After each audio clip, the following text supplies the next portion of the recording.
Farm Digest with Chet Randolph. Produced Friday, May 13th. Hello, I'm Chet Randolph, and this is Farm Digest. Welcome back. As everyone knows, co-ops are an essential part of American agriculture, but what a lot of people don't know is that the concept of cooperative associations dates back to 1844, when some weavers in England banded together to market their products under a principle that allowed members of the organization to also control it. Although that principle has remained as a cornerstone of cooperative associations to this time, it's doubtful that those early English weavers would recognize the kind of co-ops that have come to play a significant role in modern American agriculture. Simply put, co-ops have become bigger. They're gradually shedding their country store image and are beginning to adopt the look and the practices of modern-day agricultural businesses.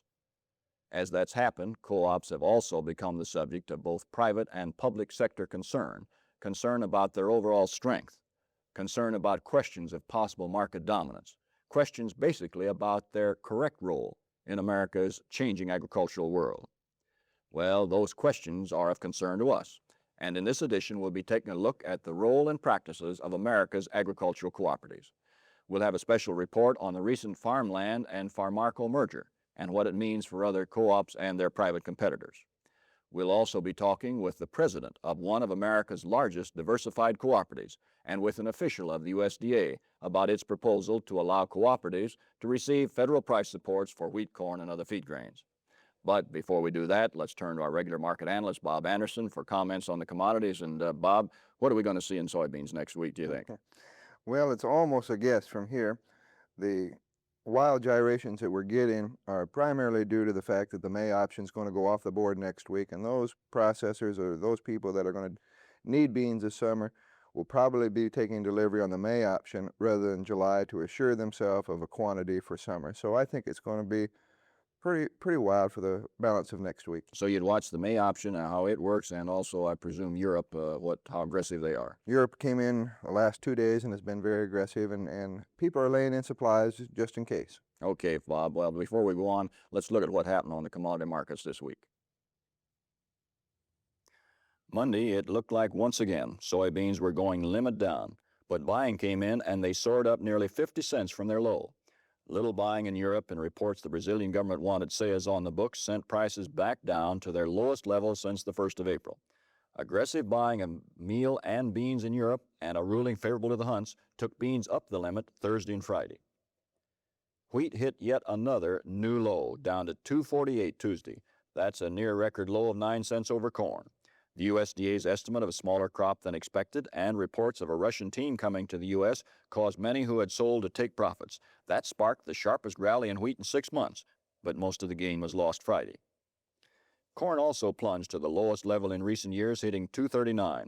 Profit-taking, the Russian team, and meal limit up all carried corn up a nickel Thursday, only to drop back Friday with more rain in the forecast.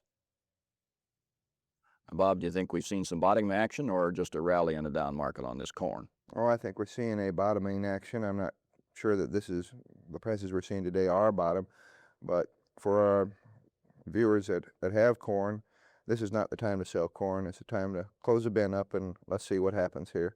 I think we could stand a rally out of this level.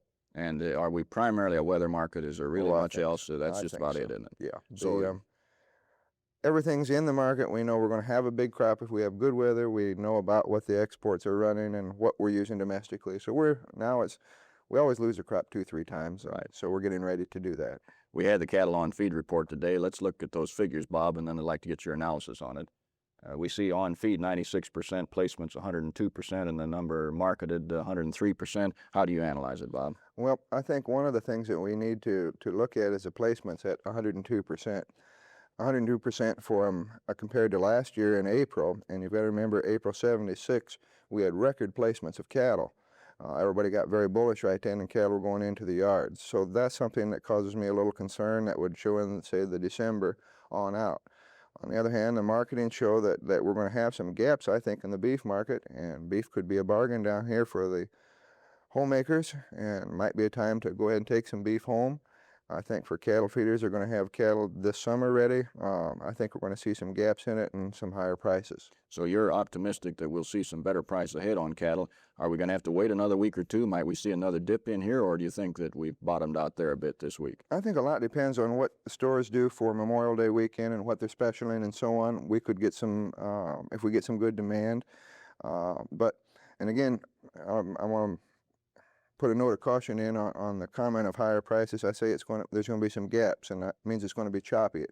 I am looking for higher prices, but we still got a lot of beef, and it's going to be up and down. So a little key would be whether those retailers start buying about next Wednesday, isn't it? I hope they do, and the dressed beef trade will tell us that, and they will be buying in anticipation of specials. And quite frankly, I wrote every supermarket chain again and told them, let's go with some specials. Okay, thank you, Bob, very much. Now, there can be no doubt as we change over to cooperatives that they're part of American agriculture, an integral part. It's estimated that 5 out of 6 American farmers, for example, belong to at least one co-op, and on the average, they probably belong to 2 or 3. Co-ops have taken over a third of the $165 billion agricultural market, and combined co-op revenues annually amount to $57 billion. The largest one of them, both in terms of size and profits, is Farmland Industries, which recently announced a merger with Farmarco, ranking their combined operations 75th on the Fortune magazine list of the 500 biggest U.S. companies. To find out what all this means, Bill Hanley visited Farmland and has this report. The merger of Farmland and Farmarco has once again focused public attention on the remarkable growth of agricultural co-ops during the early to mid-1970s. Although traditionally rather small, these cooperative businesses have historically attracted a loyal cadre of farmer owners, each of whom contribute to the operation of the co-op and each of whom have a share in its ultimate profits. In its February 7th edition, Business Week magazine published a cover story entitled "The Billion-Dollar Farm Co-ops Nobody Knows," an article focusing on the questions which are raised by such growth. At the center of this emerging controversy over cooperatives is the familiar double circle emblem of Farmland, which will now encompass the grain marketing strengths of Farmarco as well. This new and larger cooperative entity will quickly become a significant competitor within America's grain trade. But how exactly has a farm cooperative like Farmland arrived at such a position of competitiveness? And what will the continued success of its services and products mean for private business? Farmland products can indeed be seen almost everywhere, responding to nearly every phase of consumer demand, from motor oil to laundry detergent, from dog food to hardware. Take my last penny. Yeah. Well, you always like to get all you got. Was you fishing over the weekend? No, I didn't get out. It's local co-ops like this one in Lawrence, Kansas, which make Farmland work, which allows it to effectively combine the appeal of a locally owned and run general store with the financial clout of a corporate Goliath. Bud Haldridge is the manager of the Lawrence, Kansas co-op, and he understands the secret to its success. Our board, of course, has the responsibility of operating this cooperative. They are farmers. They must be farmers to be on board of directors, and I'm merely the instrument that carries out their wishes, their plans, and from the local clear on up to Farmland, as large as they are, basically the majority of their board members are farmers. There are some general managers from locals, but it is run by farmers for farmers. And on top of its success as a farmer-owned supply cooperative, last week's merger thrusts Farmland directly into the center of yet another American business, competitive grain marketing. It's a move applauded by many farmers who seek tighter control over the grain they produce, but one which also raises questions about the relationship between cooperatives and private enterprise. The only reservation I would have would be the competitive situation of the so-called six grain companies. You know, they don't want it, I'm sure. They have sold most of the export markets, and now we, along with our ProMark program of pooling grain, I think we will become a voice and stronger voice. That new and stronger voice of Farmland Industries is centered here in Kansas City, where the expansion of Farmland as a business conglomerate is paralleled by the expansion of its own national headquarters building. And that growth of Farmland is evident not only in construction, but also in simple dollars and cents. During the past 7 years, for example, farmland sales have tripled, reaching $1.9 billion for fiscal year 1976. And with the addition of Farmarco last week, annual sales figures are expected to top $3 billion. Growth like this adds teeth to the farmland threat of eventually becoming a significant competitor to private industry, especially now in the field of grain marketing. The president of Farmland Industries over the past 10 years has been Ernest Lindsay, a man who now is understandably optimistic. The cooperatives in general throughout the United States only market about 7% of the export grain in this country, whereas they originate from the farmer about 40% of our grain.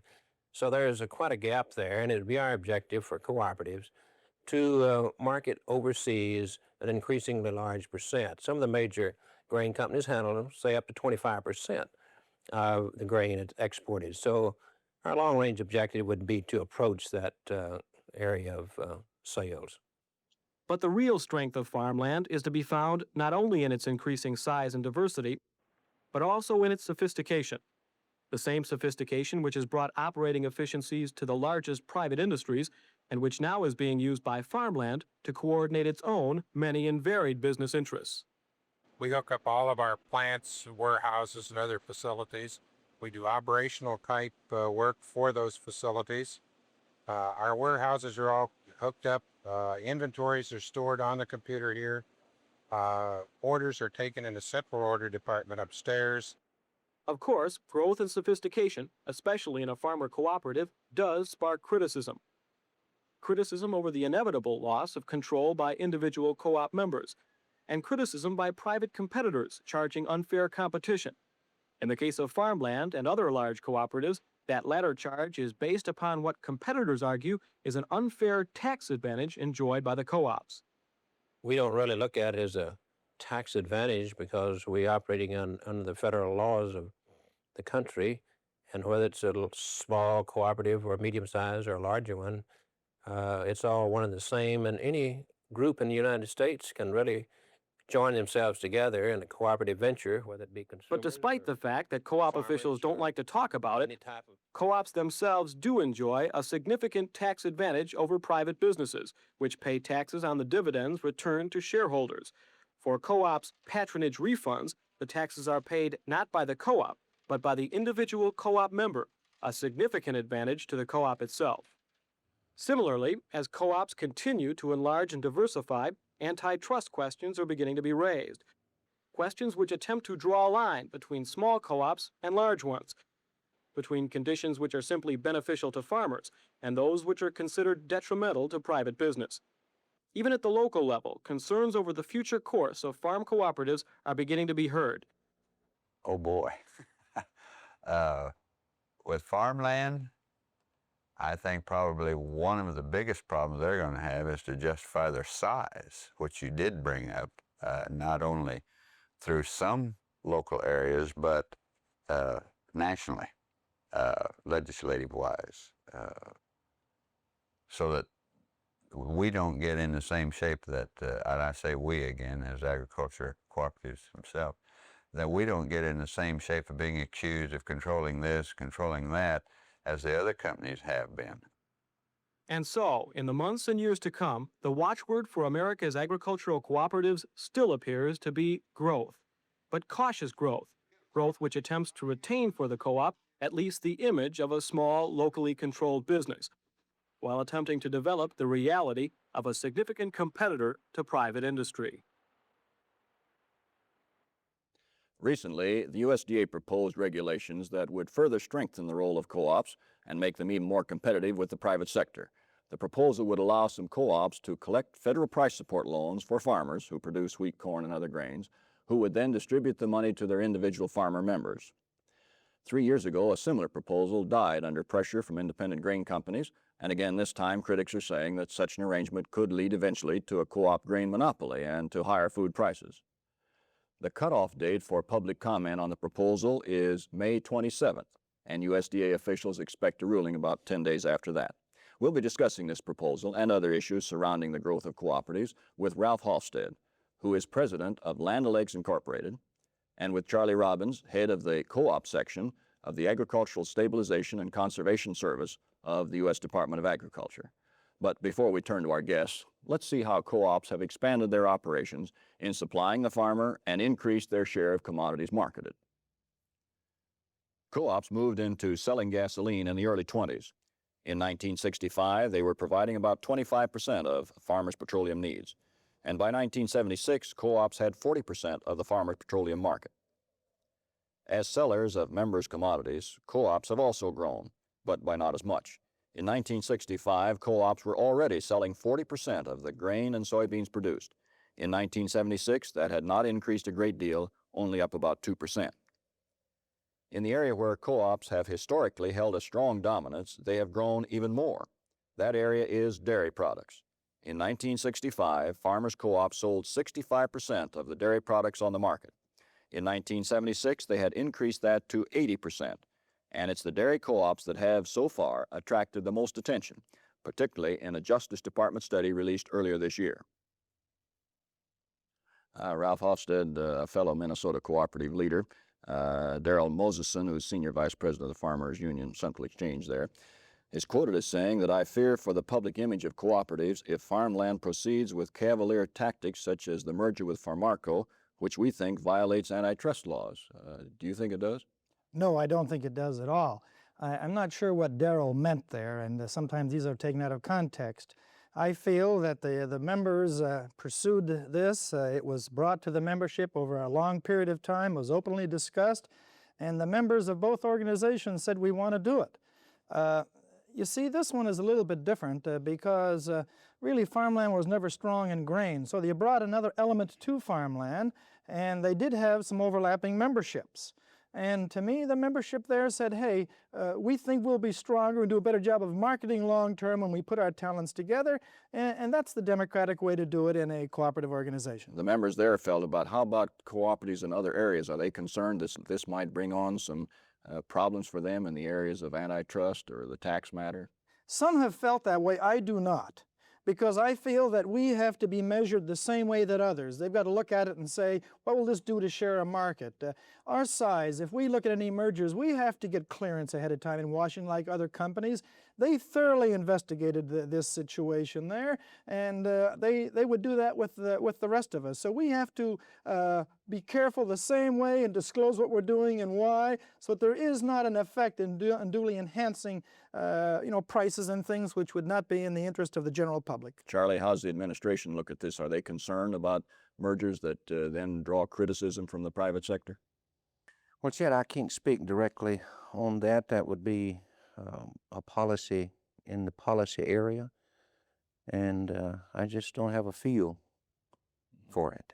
Well, let me go back to Ralph here and ask you one. I think you're proud of growth that the cooperatives have had, and yet cooperatives where they've controlled a big percentage of the grain at the farm and you might say the state level, yet when it comes farther on where you really have the key control, then they sell to the big grain companies. Well, Chet, as you know, I was very active in farm supply business until '70, even here in Iowa, and then became part of Land O'Lakes because our members said we want to get into marketing. This is where they felt that they wanted for their organization to represent them. They felt much more comfortable in the feed, the petroleum, and the fertilizer, and your share of market shows what has accomplished there, but not in marketing. Now, one of the misleading things, now maybe it's not misleading, when you talk about share of market in marketing products, you talk about the high percentage in dairy and grain. Now, that's at the farm gate. Now, if we took that all the way to the marketplace, I'd be proud. But we don't. We turn it over to someone else. We turn it over to all the other organizations. What about in the grain? I think it was 9, now it's maybe 15% that you actually export. That's Why right. haven't we moved a little faster in getting that export business? I think you're going to see it happen. I think we just haven't organized on a national basis so that we can put the kind of resources that it takes to compete with the Big Six. They've done an excellent job, and we've got to put the same kind of resources of people and finances together before we can compete. I see it coming, Chad. Now, as you see this bigness, you also see that in the supply area, you've grown rapidly, which is an area where you were particularly associated. Petroleum, fertilizer, And yet, in some cases, the concern is that the independent local businessman may not have been able to compete. At least he says, I'm concerned because I can't compete tax-wise, for example. Well, two factors cause this. First of all, if you go back into the 1960s, a lot of people moved into fertilizer. A lot of petroleum companies said, hey, I can get a better return on my investments there, so I want to move into fertilizer. But everybody came in. All at once, the margins were not there. They left. But the cooperatives stayed because we have a difference. One is that we're there to generate savings, but to serve the member. And as the margins change, we don't move in and out of an area like that because our objective is to serve Mr. Farmer. Many of them then sold out and left the area. Now, at the same time, we became more basic. Now, the independent dealer then lost his source of supply because the other companies voluntarily left that area. The same thing is happening in petroleum in the last 4 or 5 years, Chet, and you're finding rapid growth because someone left. We stayed through the narrow margins, and because this is our mission. Our mission isn't to get the highest rate of return on the stock. It's service and savings for farmers, and so we have to stay. I want to change the subject a minute, but before I leave fertilizer, I do want to ask a question. Now that you say we've gotten bigger, can we really depend on our co-ops now when it comes to a crunch in fertilizer, for example, 3, 4, 5 years down the road? And how about petroleum? Can we count on them if they're getting this big a share of the market? We think we can because at the same time we have started to invest in manufacturing and raw materials, which we didn't do before. Now we have for example? Well, in the CF Industries, over about $1 billion has been spent in the last 4 or 5 years getting more basic in manufacturing and raw buying material. phosphate fields and buying, That's right. drilling oil wells and That's right. refineries and so on. And this improves our position of a dependable source of supply long term. We had to do it. Our competitors had that. We didn't. We're just catching up, Chet. Okay, fine. Let me turn to Charlie now, and let's talk an area that is very specific for farmers and cooperatives, and that's this matter of price supports. 3 years ago, that was turned down, that idea. Why was that? Well, there was never any final action taken on that proposal yet. It was just permitted to just... Well, some of the big grain companies and some of the local grain companies felt like it was an unfair advantage to the cooperative at that time. Was that one of the things that was in that? Well, I'm sure the opposition views had some bearing upon the Secretary not taking the final action. Now, is that one of the reasons why the hearings have been extended this time to hear those kind of objections? What has been extended is the period in which interested persons can submit comments on the proposal. Or the proposals. And yes, that extension did come about because the private sector asked for additional time in which to comment. But you think that it's a fair and reasonable proposal that the co-ops are able to receive the price support? Yes, I do. I think this is a program that could be utilized very effectively by cooperatives in an overall marketing program, marketing the products of their members. Mm-hmm.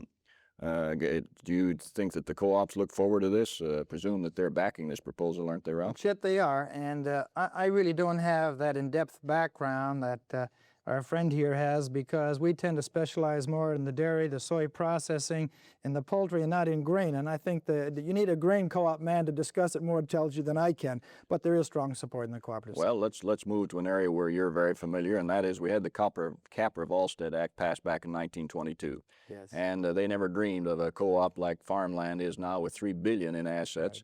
Right. And there weren't even supply co-ops at the time like you've had with Felco Land Lakes. Do you think that we're going to have people now kind of looking at that and we're going to have more trouble defending the co-op's right to operate under this Capper-Volstead, which negates some of the antitrust action? I think the Business Week article brought it on the table, and it was rather well done that it brought out the issues. I don't necessarily agree with all the conclusions, but it raised the issues very well, Chet, and as you know, I was interviewed in that. Now, I feel this. I think that any one of these things should stand the test of open discussion. And therefore, I think as cooperatives, I certainly welcome an evaluation of Capper-Volstead. I think it'll stand the test and say it's good. It doesn't help the farm supply. It's only in the marketing end where they can get together from the standpoint of establishing a joint price farmers. It's misunderstood. When they see it, I think it'll be maintained because the Secretary still has a lot of authority underneath Capper-Volstead to look at undue price enhancement. He has all this authority, and they've done it, and they've looked at it. So I think there's plenty of controls. Charlie, what kind of discussion do you hear in the department on this? on the Capper-Volstead Act. There might be some, well, in fact, there's been some legislation proposals, and there are those who think that it ought to be altered. Well, now, in the department, Chet, the things that we see are what you see here is what the press coverage given to this question. What kind of comment are you getting on the proposal that you're specifically dealing with? Well, from which side? Well, that's both sides. From the private side, we get the age-old argument that, well, cooperatives is communistic, socialistic, leads to monopoly. If you permit cooperatives to participate in price support on grain, you're going to destroy the free enterprise system of grain marketing that we've had since this country was founded. Now, on the other side, from individuals, producers who have been members of cooperatives for years recognize that this is a tool. Do you see any further action by the Justice Department, for example, like with the recent merger or with any of these activities? They have had an investigation which turned out a multi-volume report.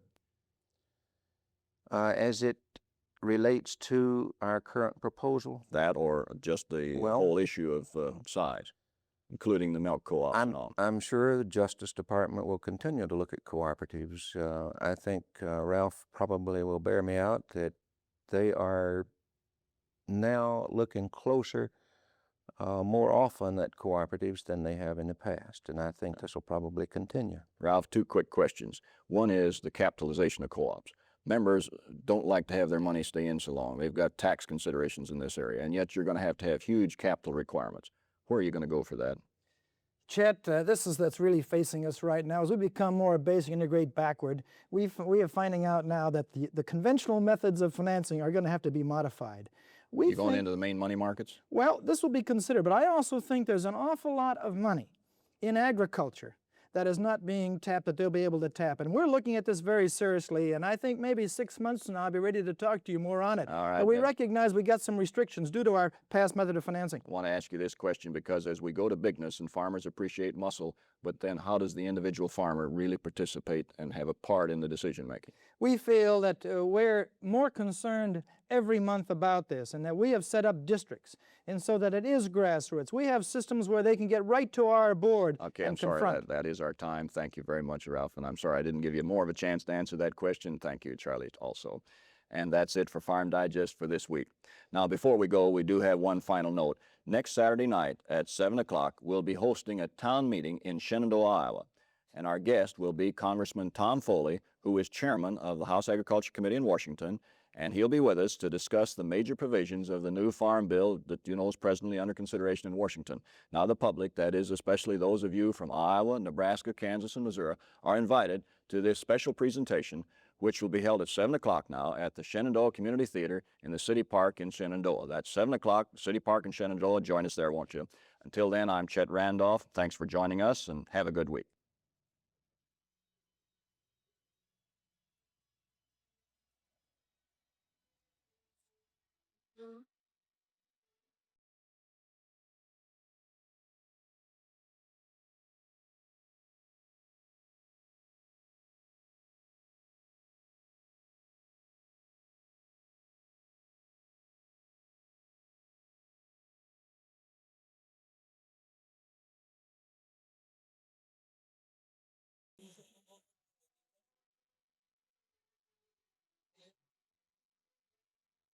Buy for me the sun, my darling, buy for me the sun. Buy for me the light that falls when day has just begun. And I'll buy for you a shadow to protect you from... Farm Digest was made possible in part by a grant from the Central Educational Network.